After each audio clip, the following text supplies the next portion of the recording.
Good evening, everyone. Welcome to Wellbe Wednesday event on effective parenting. Um, as, as families become nuclear, parents have become busier than ever.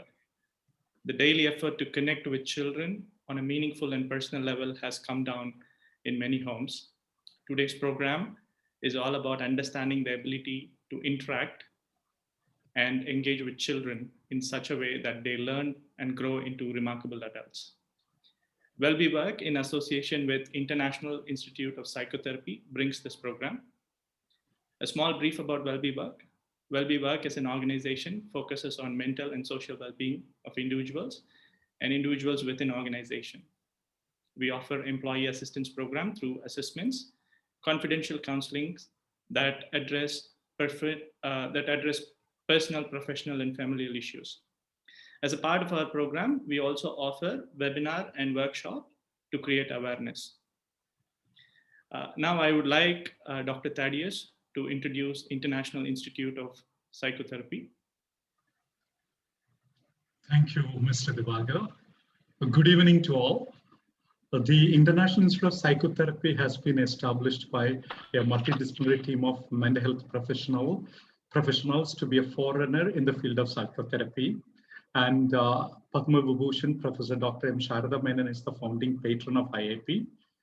IIP's mission is to make available evidence-based psychotherapy intervention, research, training, and education that are built on the best available clinical evidence to promote optimal functioning of individuals across the lifespan. So for more information, please visit the IIP website, iapsychotherapy.com. Thank you. So I take immense pleasure to introduce the speaker of the day. Dr. Kannan is the child and adolescent psychiatrist with over 15 years of experience.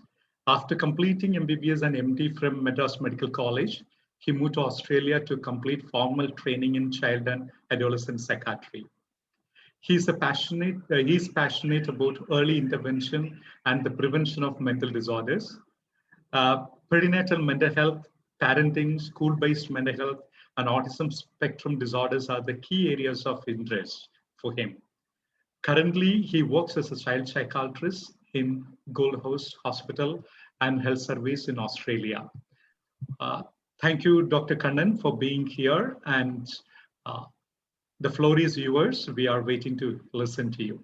Thank you. Thank you so much, Mr. Thaddeus, for the kind introduction. And thank you to all of you who tuned in today. It gives me immense pleasure in meeting you all through this forum and sharing some of my ideas. I hope I'm audible. Yeah, okay. You are audible. You're audible. Thank you. Now, as he introduced, I'm really interested in preventing mental disorders. And one of the key themes that's coming up in our research repeatedly is, even in difficult circumstances, in challenging situations, parents can make a huge difference to the outcomes of young people's mental health and well-being. So we're really interested in this field on how can we assist parents in bringing out the best in children. Now, I would like to start by thanking my teachers, the parents, and of course the clients I've worked with who continue to teach me on how we can improve the lives for not only ourselves, but for the next generation. Today, I would like to spend some time thinking about parenting in general and focus on what I think are the key tasks of a parent. And then weave in to address some of the common challenges, because I'm sure most of us are more interested in handling the challenges than the tasks, as Mr. Divagar pointed out. Now, if you tuned in today as a parent, you are getting ready for the next decade, preparing your children for the next decade. And it's probably not going to be anything like the ones that we grew up in. They're going to be driverless cars, they're going to be robots everywhere, and automation is going to be everywhere. And so life is going to be different. A lot of uncertainty is going to be there. And we're going to be preparing our children for a very different era. There's some issue with my And so the first question we have to ask ourselves is, did any of our parents go and attend a parenting session? Did any of our grandparents go and attend a parenting sessions? The fact that we are attending a parenting session and we're talking about parenting in this forum means there's something not quite the same as it was in the previous generation. Now, I recall a conversation I had with one of my teacher friends, and she was telling me that, she is a very passionate teacher, and she had this moral science lesson where she asked this boy, Tommy, Tommy, what is, she keeps asking everyone, if God appears before you, what are you going to ask? And what are you going to ask in prayer? And everybody says something, and little Tommy gets up and says, I want to get a Lamborghini, man. And she's very disappointed. Why, Tommy? You could have asked for knowledge. You could have asked for, more information, education. Why would you ask for Lamborghini? And he quietly says to the teacher, everyone asks what they don't have. So, the kids of today are very smart. They give us the greatest joy in our life. But let's be honest, they also test us and our patience and knowledge and experience and everything to the core. So we really are living at a time where we need to be prepared for lots of things, lots of fighting, lots of arguments, lots of talking back. And then we think, okay, this must be this group. I wish we were meeting in person. Maybe if someone can have a show of electronic hands only and say how many of us feel the children of today are much more complicated than the ones we grew up with. I'll give people a few seconds. I don't know if any electronic hands are going to go up. Yeah, I can see a few electronic hands go up. And I'll read this statement. If you can bear with me, there's several going up. This person says, the children now love luxury. They have bad manners, contempt for authority. They show disrespect for elders, loud chatter in the place of exercise. Children are now tyrants, not the servants of their own households. They no longer rise when the elders enter the room. They contradict the parents, chatter before them, and gobble up dainties at the table, cross their legs, and tyrannize the teachers. If I asked how many of you agree with children of this age, I'm sure many of you will agree. Yeah? And I saw a lot of hands go up. But we have to realize this statement was made by Socrates in 470 BC. So you can see that this is the problem that every generation has. They look at their children, they're not the same, they're not able to manage. But why are we ending up with such acute challenges? We need to think about. Now, this self-reflection that we need to stop and ask, why are we even here today, is another important thing that I would like to emphasize, because we always tend to remember the first and the last bits of any conversation, any presentation. So if we forget everything that we're going to discuss today, I've realized that self-reflection, asking ourselves, what can we do to improve a situation, is going to perhaps give us the best results. Now, if you think about evolutionarily, mammals live in large groups. They raise children as groups, as herds. So parenting, I don't think, was ever meant to be a nuclear affair at all. I think I'm basing this on what has happened culturally in our countries as well. We grew up in large family systems. There were multiple parent figures. So you don't have to be good at everything. You have an uncle who's good at music, you have an aunt who's good at cooking, there's a grandmother who's good at storytelling, there's somebody else who can engage the children in physical play, there's someone else who can be strict. So you don't have to be good at everything that a child needs. And the child also has exposure to different aspects, not to mention that they have other children growing up with. So you don't have to do a lot of active parenting in those circumstances. And let's sort of take a step into the current situation. Mr. Divaka alluded to this present day challenge of living in nuclear families, which has become the norm. And then, so already the extended family, the supports have gone.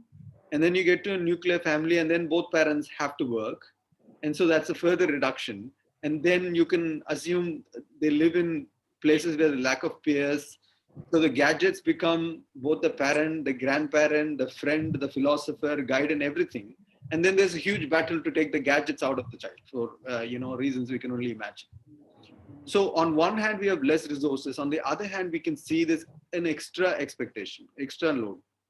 So a child now doesn't alone have to go to school, but he has to go to a dance class or a sports, a sports camp, or they have to be enrolled in, some karate, Hindi education, and the parent has to transport them, or a grandparent is rostered to transport them. So what was just natural growing up has become very organized and requires a lot of time. And as I mentioned, gadgets have become the biggest fillers of our life, and also in some instances problem. Now, let's stop and think, okay, this is our reality. Are we going to let this dictate our lives?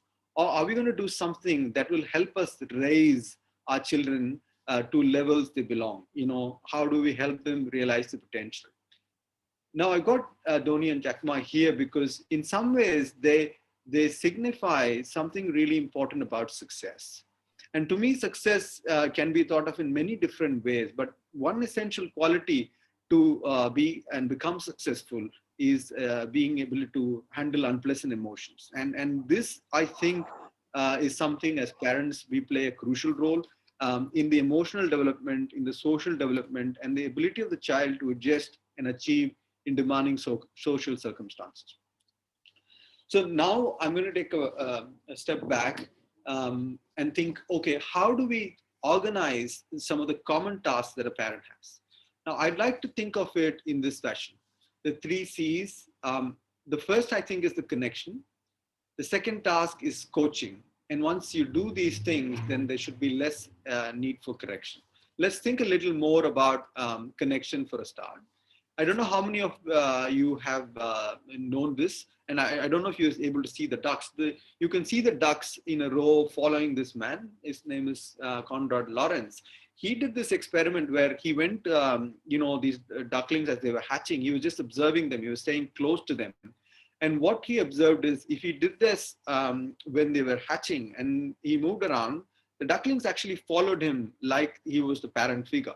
So this shows that for most organisms, there is an imprinting that prepares them to connect with the parent. So it's programmed biologically, both for the parent to try and nurture the child, which we call bonding, and for the child to latch onto the parent, which we call as attachment. Now, this process is biologically primed, and it's very, very crucial in a mammal's life, especially in a mammals. And I'll show you this small video. This young. I don't know if the audio is, you can hear the audio, but it doesn't matter. We will go through it as a video itself for now. And so this is called a still face experiment. So essentially what the researcher is saying is, he's asking the mom to interact with the child normally, and then asking the mom to not interact normally and present a still face to the baby. And you observe the baby is about 1 year old, and observe what the baby is actually trying to do. So here he is introducing, and then the baby is about, and now it's called a still face, and you can see the baby interacting normally now. What the mother did was she sits down and she's playing with her baby who's about a year of age. I'm like a girl. Oh. And she gives a greeting to the baby gives a greeting back to her. Yeah. This baby starts pointing at different places in the world. So you can see they're having a good time. The baby is interacting, the mother is interacting. Let's see what the happens. Mother's trying to engage her and play with her. They're working to coordinate their emotions and their intentions, what they want. And you can see how they both are enjoying at the same time. And this synchrony is very crucial because they say, sort of make a really deep connection. And after a little while, now what's going to happen is the mom's going to present a still face, and let's see what the baby does. To not respond to the baby. The baby very quickly picks up on this, and then she uses all of her abilities to try and get the mother back. She smiles at the mother. She points because she's used to the mother looking where she points. The baby puts both hands up in front of her and says, "What's happening here?" She makes that screechy sound at the mother, like, come on, why aren't we doing this? Even in this 2 minutes, when they don't get the normal reaction, they react with negative emotions. They turn away. They feel the stress of it. They actually may lose control of their posture because of the stress that they're experiencing. And one of the key things to me in that video is you can see, often you see the child crying and you want to fix something about the child. But we forget that the child's crying also because of what's happening around them. So one thing that we get taught very early in our training in child psychiatry is when a child's having an issue, you have to carefully observe what's happening around them. And sometimes it could be us, the way we are reacting and responding to the child, that could be causing the problem, which is not how we perceive that. And the reason this is really important is that this particular connection predicts a lot of things. This determines how our children are going to be happy or not, whether they're going to be content. The neural system for connection with people are laid. So people who have a stable connection with the parent develops a good relationship with people, is able to survive well in interpersonal circumstances. And the other fact is people who don't make this connection well actually have a lot of negative outcomes in life. They struggle at work, they struggle with the relationship, and recent research is showing even their health outcomes are poor. So the whole medical field has actually woken up to this fact and realized, oh, it's not just about giving medication to make your lives better. It is about lasting, loving, reciprocal relationship, and the foundation of that is actually happening with the parent and the child. Now, this shows the same thing, but it shows that the two main aspects of the connection are you support the child when the child is upset, angry, and anxious. On the other hand, you also support the child in exploring, in stepping out, and doing what they can do to achieve things in life. Now, this is a balancing act because I find that some parents become really overprotective and don't push the child. On the other side, some parents actually struggle. They're fine exposing the child to lots of things and giving them the confidence to explore.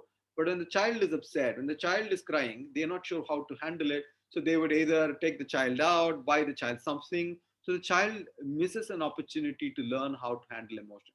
The other thing that I would like to point out is, as a part of this, it is also our responsibility to help them manage their feelings. Now, I don't think that ever gets taught to us. You keep hearing parents who say, don't be angry, don't cry. But how to not be angry is something we need to think about and teach our children.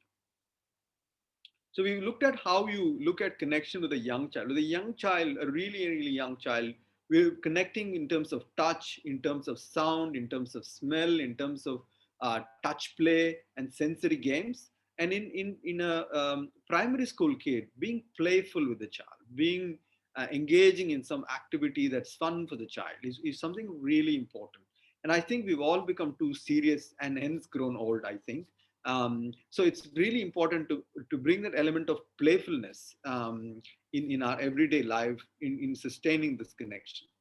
And when it comes to adolescence, the sense of connection takes a slightly different form where we have to play the waiting game. We need to be able to sit back and let the adolescent tell us when they want and not tell us when they don't feel like it. And being interested in their world, in their gadgets, in their social media, in whatever they are doing, even though we may not believe in it, so that we have a sense of connection, so that they will turn to us when they have an issue. Now, if we do the connection part right, then our next job is to be a coach.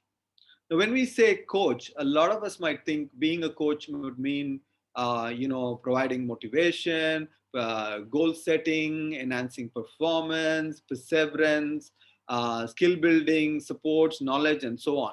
Can I get maybe two people to very quickly say what really comes to their mind when they think about coaching? Just maybe two of them, or even the organizers, what they think of coaching a parent as a parent. I would Hand-holding. say modeling, being a role model yourself. Thanks. And one more, please.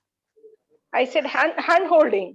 Hand holding. Thank you. Look, there's several. I don't think there's one or two. Thank you for the responses. I'm sure others have several other responses. I'll say, as a parent coach, there's something really important for us as a coach, because one of the key aspects of a coach is to identify talent.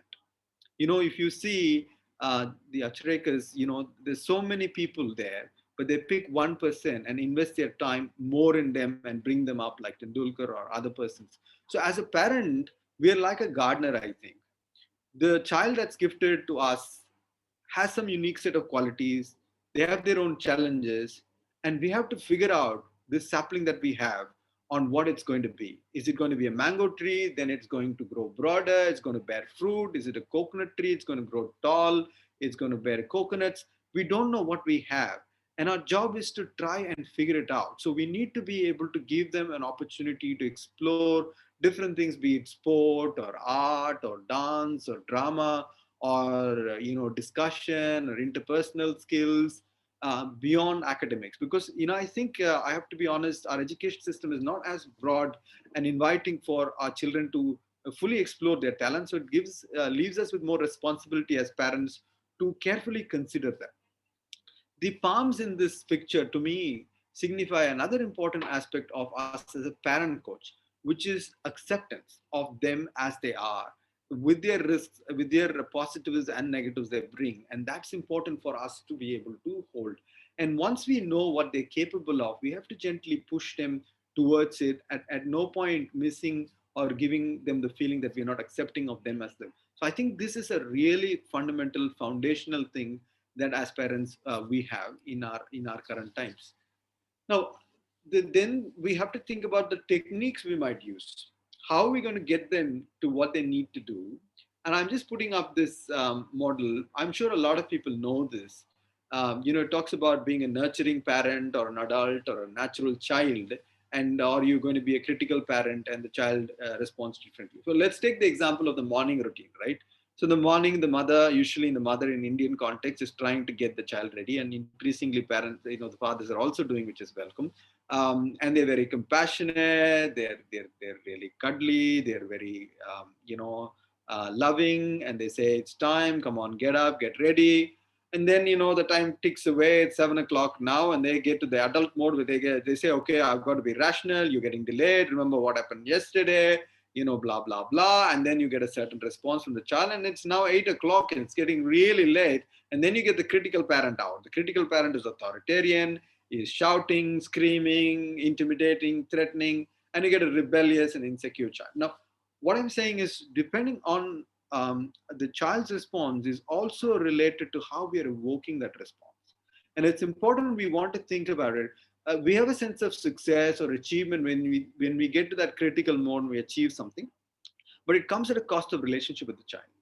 And imagine how many of us want to live with, work under such a boss who's critical, authoritarian when it gets stressful. And think about how many of us want to live with a spouse like that. And the worst is a parent, because you cannot escape a parent for a very long time, and you're stuck with them. And imagine, the emotion that the child goes through. And it's really important for us to reflect, because not even our spouses can point to us the type of person we are at that morning hour. Now, if we've done the connection part and the coaching part well, then when it comes to the correction, it's a lot easier. Now, we see people in hospital setting, in tertiary care situation, where the parenting experience has failed, and then our job is to help the parent to correct, and it's a really huge task. We have to go back to the fundamentals on how well are they connected, how well have they coached, and that is what is going to really help us in this section. Now, when we think about the correction aspects, what I realized is this not being an interactive session, I'm trying to think, packed it in sort of some metaphors so that it helps us a memory and something that we can carry away as sort of principles on how we might manage, and dwell a little later on some of the common things. And of course, during the question and answer session, we'll try and respond to each of them. First, I think is the iceberg phenomena, which is common everywhere. It's even more common in children, because children don't understand why they're upset. Children don't always understand why they're angry. And they can very frequently project and say, you're the problem, this person did it and that. And we have to get to the bottom of what's going on. So let me explain. I have a pediatrician friend whose wife actually thrashed the son for not being, not focusing on education, not doing things. And she lost it that particular day. And when we sat down and looked at what was happening, repeatedly, this boy was not interested in studying. He wouldn't sit. He's got a twin brother who's doing well, and so on. So the parent has decided this boy is lazy, he's not interested, he really wants to test my patience, he does this purposefully, he has, he's doing it to upset me and so on. But when we really analyze, this boy had, being a twin, he had mild, neurological issues, very mild. So he had some issues with his concentration, which we call, an inattentive subtype of ADHD. He had some reading issues. He had some writing problem, which, today qualifies as specific learning disorder. So we realized that we need to correct and give this boy confidence. And so he had lost his confidence. And with that, he became a lot more amenable to education, even though some of the problems continue. Similarly, I've seen very young children get really upset because they have constipation, they have an infection which is brewing. They're hungry, they don't sleep well. That's a common problem why children these days are very irritable. They stay up late. They watch all kinds of digital media. And so what we see at the surface could be indication of a very different problem. And sometimes the problem could be us. So it's really important for us to be open. The second thing is leading on to that, on how we could be the problem. Children, we keep discussing with our trainees, are like stress thermometers in our lives. So if our children are repeatedly angry, repeatedly upset, stressed, then it's a clear indication that we as a system, we are having something not working. There's somewhere in our whole system, there's an increase in pressure and we need to think about it. One common reason is there's marital discord, the parents are fighting and shouting, or there's increased parental stress. Now, there was this teacher, she is from one of the leading schools in Chennai, and her colleagues told that her daughter was repeatedly getting into problems at school because she was discussing, she was arguing, she was getting teary and upset. And she brought this girl for counseling, and we looked at this child and we spoke to her separately. And she said this mom was really getting upset and with her. And then when we met the whole family, the girl's grandparents, which is the teacher's parents, told that the mom would sometimes interrogate this girl for 2 hours in a room, hold this girl for whatever she does at school. And we said, why is she doing this? Because she was stressed. There was a marital discord going on, and she had her entire life on the school. So her whole achievement was being a really good teacher. And this was getting spoiled. A reputation was getting spoiled. So you could see how some of these seemingly unrelated things are actually playing a very important role in how our children are responding and reacting in everyday process. The other thing that we talk about in family therapy and family intervention is the cyclical nature of things. The classic example is the morning blur. People are getting ready in the morning, people are frantic, the child's not getting ready, the child is slow. And as we said, the parent moves from a nurturing parent to a critical parent. It's mayhem. It's very stressful. And people come to the conclusion, oh, my daughter is slow. My son's not responsible. He's just like his dad. He cannot look after things. I've told him several times. But then if we slow it down and take it frame by frame, the child's father comes home at 10, and then they have dinner at 10:30. Then they play or watch the news or some soaps for 11:30, and the child goes to bed late, or the child's chatting away, and then the child is unable to wake. The child's bowels are not opening because the child hasn't had a good sleep issue. The child is irritable. The parent is irritable. So again, if you want to change the morning, sometimes you have to start with the evening. So this is just an example of how when something goes wrong, you need to have the ability to zoom out and think about the whole sequence of events rather than just focusing and finding fault with, well, the father never helps me, the mother's always angry, or the child is very lazy.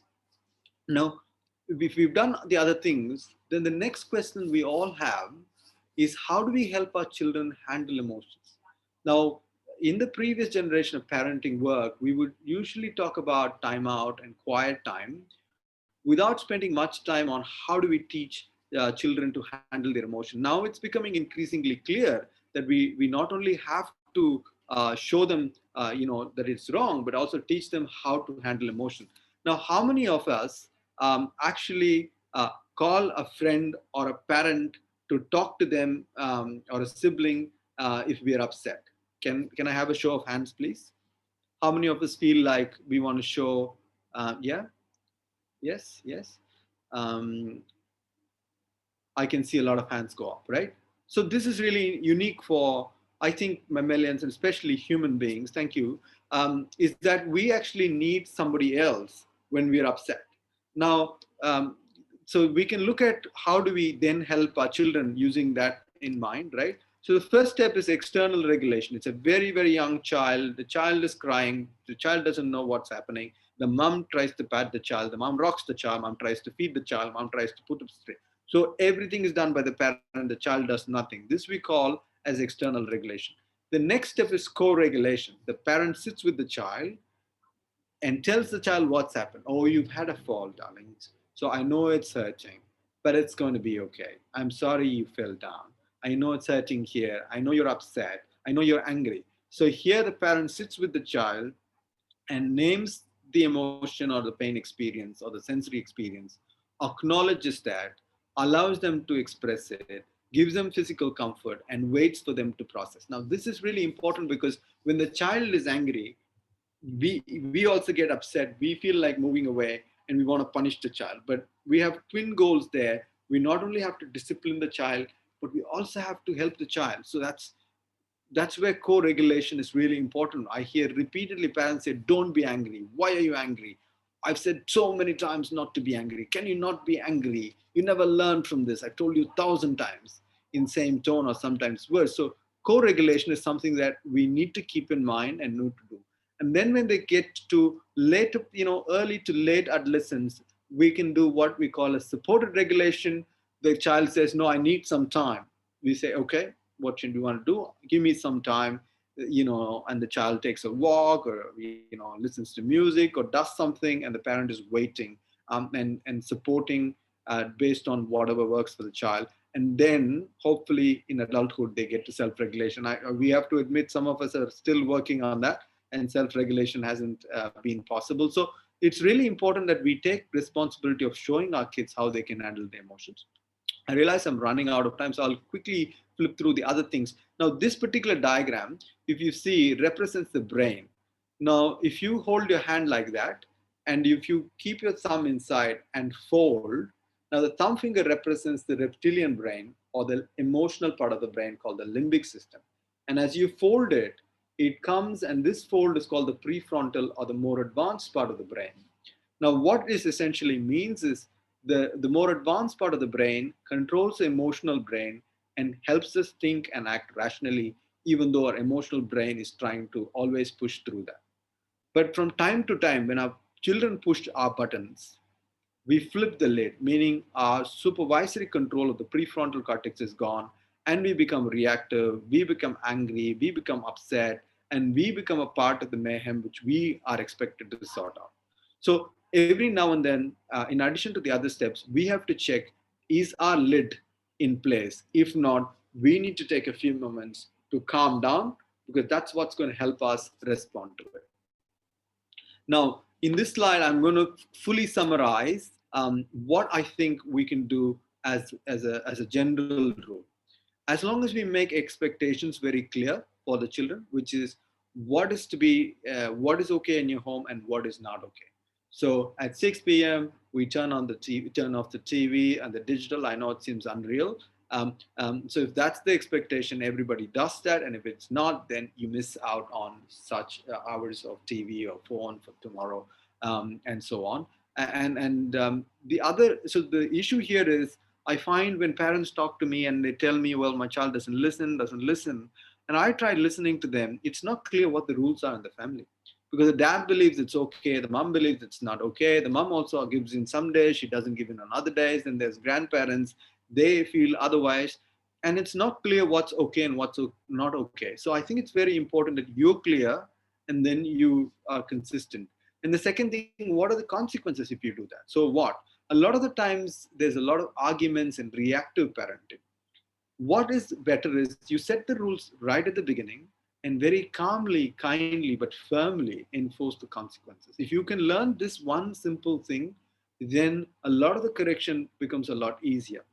And if you want to be even more sophisticated, it's better to, if you pattern the problems. I find when we do the patterning, where we do a tally sheet and try to work out when the problem happens, it clusters around the morning time, it clusters around the evening time. So specific instances, specific patterns that really cause the problem.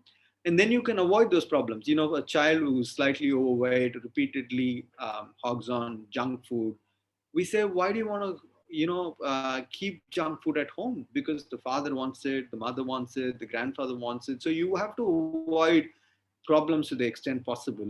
And let's be honest, we shouldn't expect our children to be good 100%. Now, you will develop abnormal children if you go that far.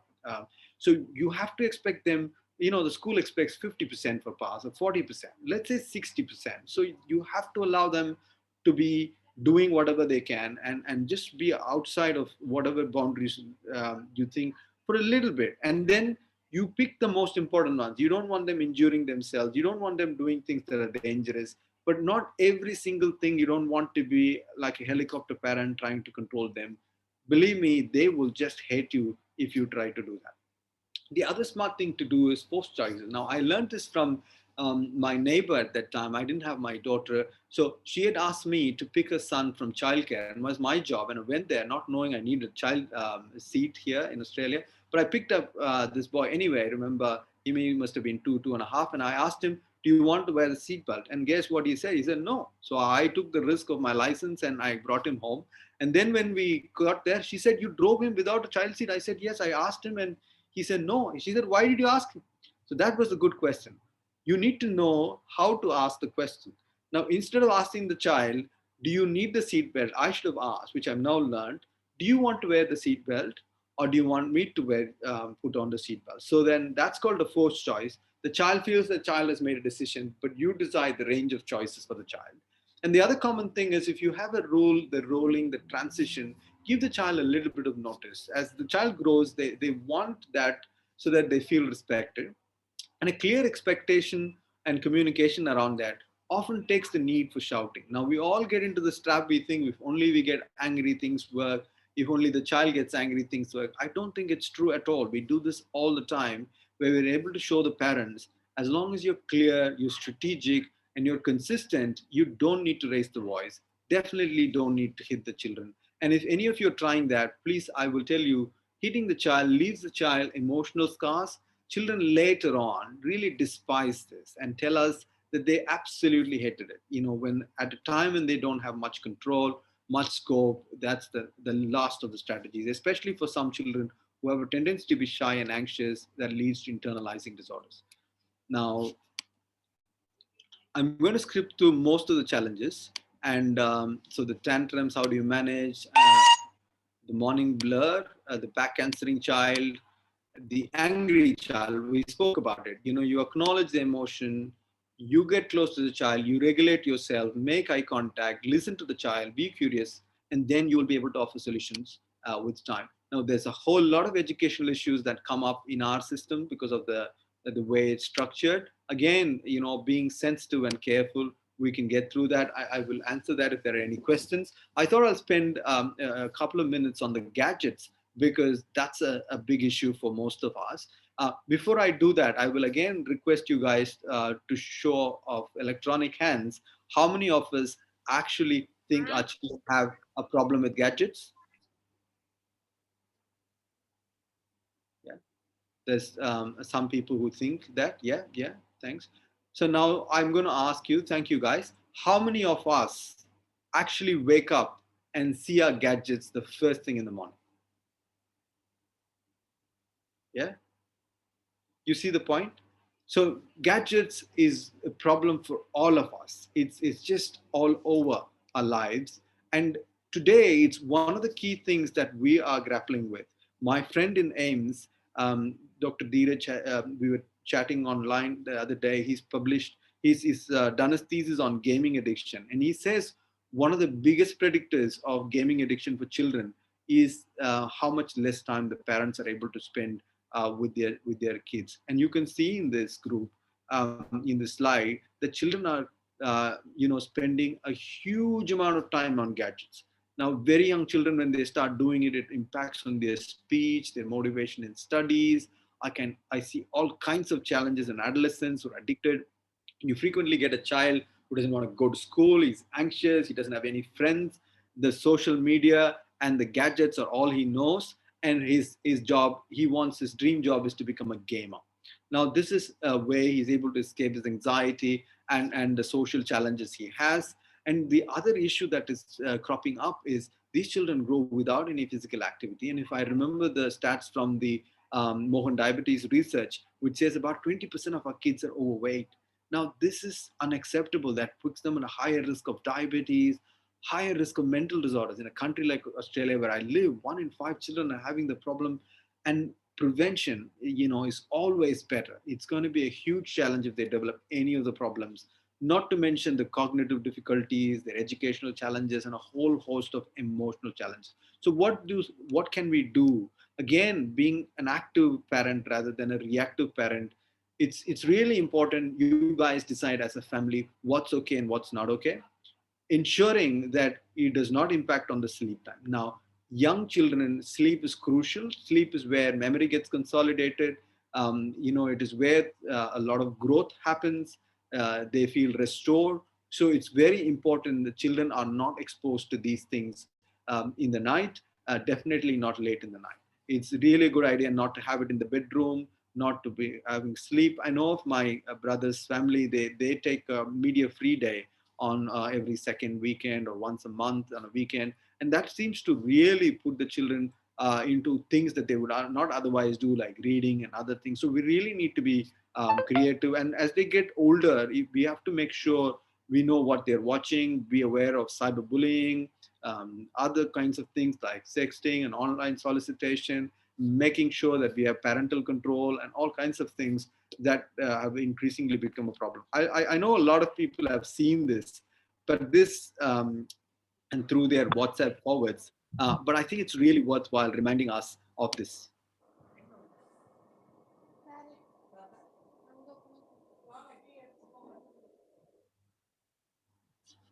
So, and then you see what happens here.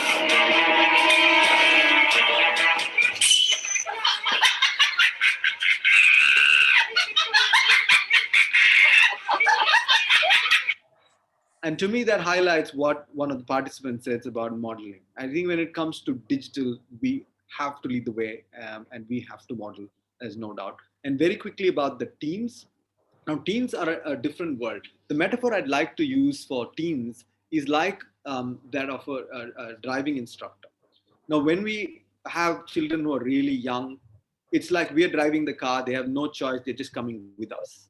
Now, when they're teens, they're starting to drive and we are starting to sit next to them. And our job is to guide them when they need us and not become backseat drivers all the time. Remember, how well we make this transition is going to determine whether or not they will come to us or go to their friend when they are in trouble. Now, this is a transition that I don't see not all parents do well, and they struggle. I was speaking to a senior, his son's in IIT is doing very, very well, but he's engaging in some behaviors he totally disagrees with, but the son doesn't want to talk to him. He doesn't want to engage. They have arguments. But then when you sit down, that's because the father has not vacated the seat. The son's already deciding to drive somebody else's car because his dad is not giving him the space to run his life. And when we make that negotiation and discussion, the relationship is improving. And now there is scope for the behavior to improve as well. So in this time and age, what they're going to be interested in, what they're going to be doing is going to be very different. And it's going to be in conflict with the values and the ideas of how we think we should grow up.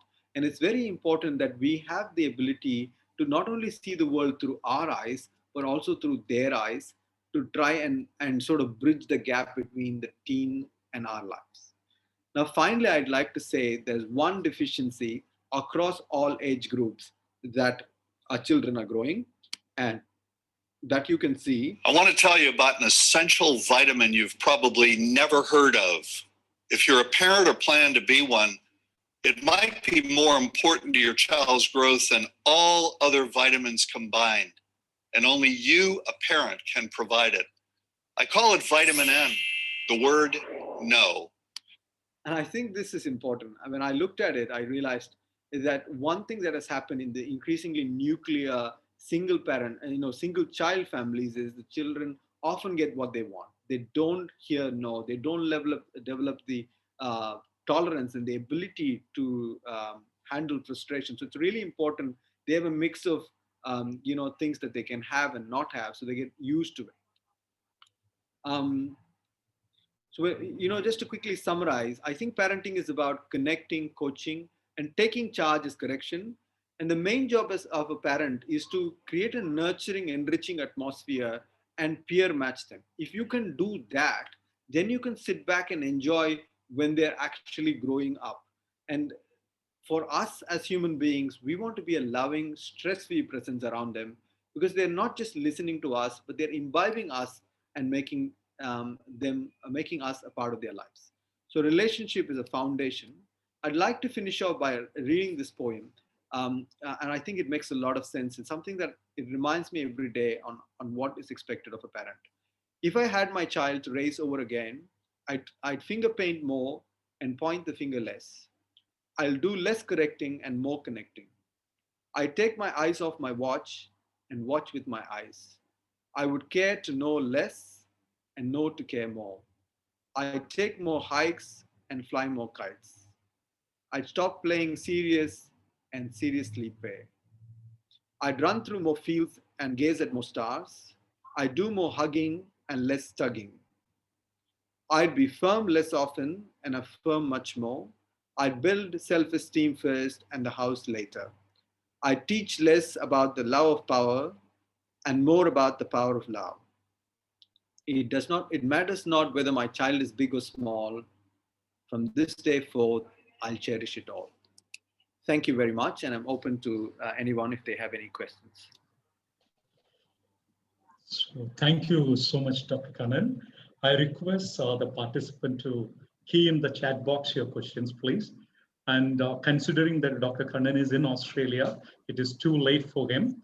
So maybe a couple of questions we will be happy to take now. You can please key in your questions in the chat box. Thank you.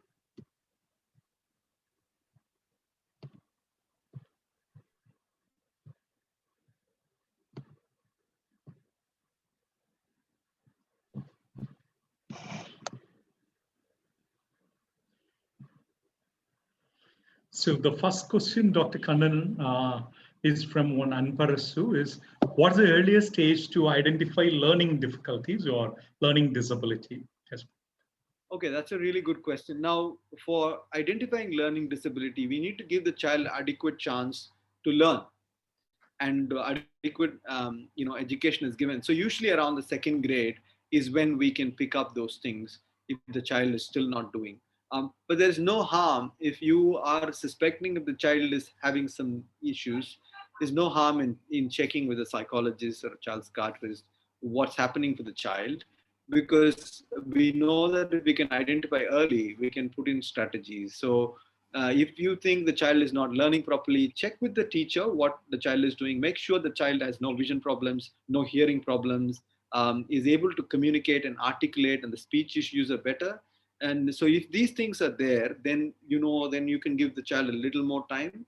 And if the child is making predictable mistakes and problems, the teacher can also guide you on how early you need to seek attention.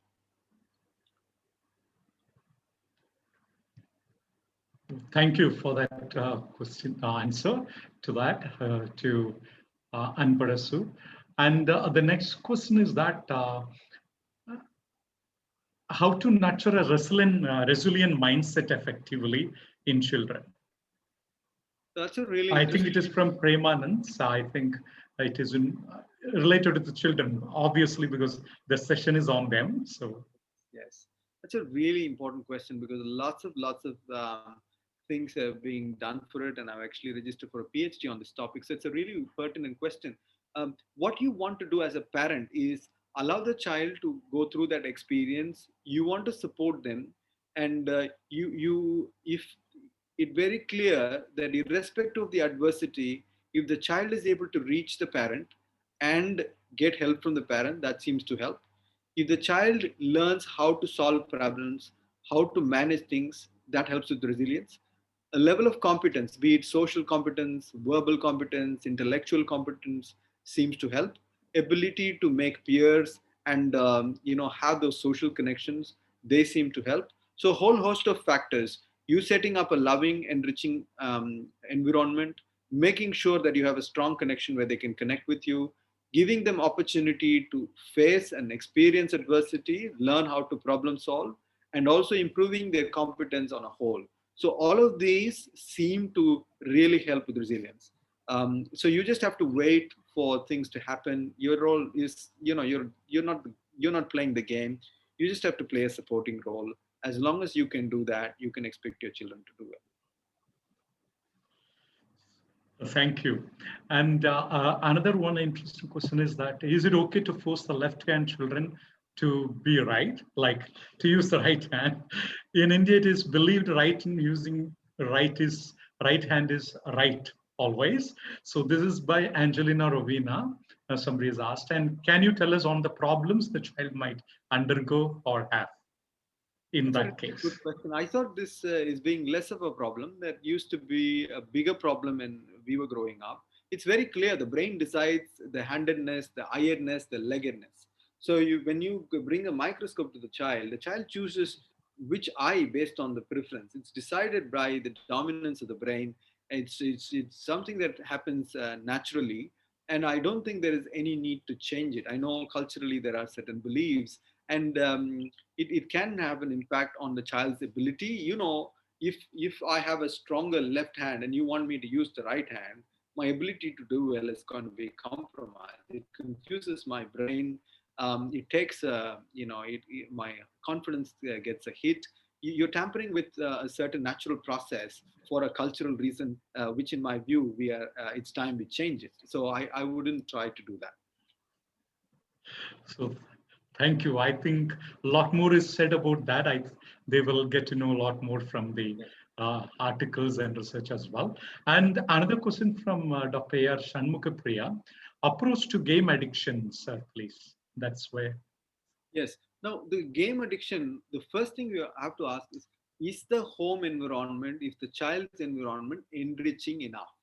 Okay. So that means, is my child sufficiently challenged cognitively, emotionally? Is the child able to play socially and all of that? So is your environment in itself natural? So you're able to take them out, you go for walks, do lots of things. And if you can do that, that's the first bit. Then the second thing is you create a family plan on what is an acceptable use of the digital media or gadgets in your home, and you try and stick to it as a family. So that we call as the digital media plan for the home. And then you allocate a certain time where the child is using, what type of use, and what the consequences are. And in some families, they find it advantageous to make behavior contingent, good digital use contingent on good behavior and only a certain period of time. And if you have a methodical approach of providing an enriching environment, having a clear plan, modeling, and setting limits with clear consequences, you can get over this to a large extent. Now, I see in some places where, there's lots of children, there are lots of peer activities. Children don't come home to watch TV. They don't worry about other things. I know you won't believe me saying this, but this is my own, extended family members who say, no, that never happens in our family. So it really is not rocket science. We have to create an ecosystem and curate the ecosystem. If we can do that, we don't have to do the everyday fighting. Yeah. Yes, indeed. Yeah, that's and yet another question is that I have a teenager who always says that his friend's mother, doesn't condition her children as much as that she does for his son. So, what should be her response to this, to her son? I think your son or daughter is very intelligent. They're always going to ask you these things. They are always going to say this. So one thing we have to remember, being a parent is not a popularity contest. You will never win that popularity contest and your child will say, you're the perfect mother, you're the perfect dad. If your child is saying that, then you're doing something inherently wrong. I can tell you that. So a little bit of this is perfectly fine. You're probably on the right track. And every parent is a bit different. A parent is soft on this, and another parent is soft on that. You don't need to change. You just have to validate. You just need to soften a little bit and be kind, but don't need to necessarily change things a lot. So, you have to just balance things out and wear some of this. Okay. So with your permission, before you hit the bed, two more Yes. questions, then we are done with it. Yeah, we may not take any more questions. So there's a person here who has written here is like, there's a son who is 9-year-old and the younger one has developing developmental delays, who is 7 years. But the elder one is always angry because the parents tend to spend more time, or the younger one takes more time to complete any activity for that matter. So how do we really manage? That's the question. It's I a think situation. this is a tricky question because it is something that the siblings go through that is hard, and I think it's a real issue. You have to now try and in some way build that connection with the normally developing child. You have to have a discussion as a parent team how you're going to do that. Activities that you can do and things that you can do and show interest, and maybe try and separate them. Now, this is easier said than done. The best way you can achieve this is to try and limit the other things you're doing. Try and see if you can pull in more resources, be it engaging them in some activities or getting grandparents or friends or families or mentors or other organized programs to do this. It is never easy. We try and help a lot of young children, and it will take the elder son a lot of time before he realizes and he himself will be able to support his younger sibling. But this is a difficult process. And as long as you keep your calm, you keep understanding the child's distress, and you support them in ways possible, this will turn around after a certain age. But it is never an easy situation. So thank you. The last question, what happens when one parent is a control freak and the other one is very flexible? So what will happen to the children in such Chaos, isn't such it? household? And so, what will happen? The control freak parent will become the demon in the family. Everybody will despise them, and they will become the bad person. And there will be a lot of unhappiness in the family. And the children, will not knowing what is good, will side with the parent who's more lax and have more freedom, and they will have difficulty limiting their behavior. Now, what is best is you both have to try and understand how you find a middle ground. Now, if you cannot, it is better to go to somebody who's neutral and see if you can resolve the difference you have between the two of you, so that you can balance. Because the more you balance, the better it becomes in terms of parenting. And the other thing, what happens is the more one becomes controlling, the other parent becomes more relaxed. Now, this is always the case. So, what we generally find in parenting interventions is if we can get one of them to move a little bit, then you see the other person can also move. This tends to happen in family systems because they move towards a equilibrium.